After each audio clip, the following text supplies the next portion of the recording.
David Conway here with Laurel Peltier, one of our key volunteers down here in Annapolis. And Laurel, since I have you here, and I know you're involved with Energy Matters and all this, I think a lot of our audience would love to understand a little bit more about how to read their utility bills. Because as crazy as it sounds, I mean, most of us get them, we don't pay much attention to them, but I know that there's a lot of information in there that we probably should be aware of.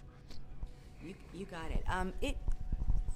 It pays to spend more than 2 seconds on your utility bill, and I'm just going to kind of break out, like, we're in a deregulated state in Maryland, and though I'm going to talk about BG&E bills, the bills all have kind of the same structure to them.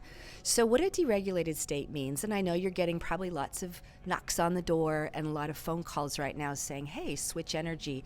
But in our state, we have 5 big utilities, and BG&E is the largest, so I'll just talk for BG&E. Okay. And every building has to be attached to a utility so that we have consistent power when we turn the lights on. And that utility is going to charge us what's called delivery. Think of it as the bills, the lines, the poles, the emergency outages, and we all pay those delivery charges. They're regulated by the Public Service Commission, and we can't change those. But when all the folks call, that's for supply. And that's how much electricity you used or how much natural gas your house used. Electricity is in kilowatt hours and gas is in therm. So there's two words I know a lot of people don't think about. And your bill will be separated out, like in BG&E, it's green for electricity and blue for gas. So when they call, they're saying, we can offer you lower rates for supply. Well, what most people don't know is the supply rate, you're automatically get your supply from your utility. And the rate is right on your bill. It's in a big green box, but it's very hard to read. And right now, all the way through May of 2020, it's 7 cents per kilowatt hour. And gas runs around 40 cents per therm. So what you need to do is you need to check the front page of your bill, and you see on the left here, here's your utility BG&E, but to the right of these circles, if it's not printed BG&E or Pepco or Delmarva or Smeco or Potomac Edison, if it says another name, then you're on a supplier.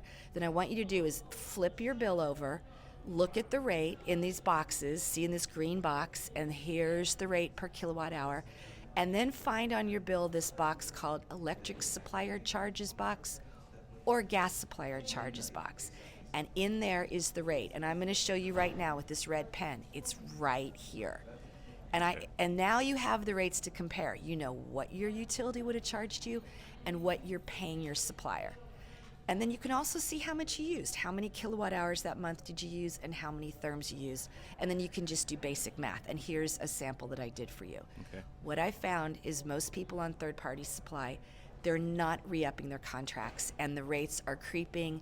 They tend to go to these variable rates, which are very risky. They can be whatever they want to charge. And it really pays to check your bill. There's a lot of other fun things you can do, energy efficiency and all that, but the first thing people should do is just understand, are you on a supplier and what rates are you paying, and is that what you intended to do? And if not, you call the supplier and you make changes. Very, very good. Good advice. Thank you very much. You're welcome.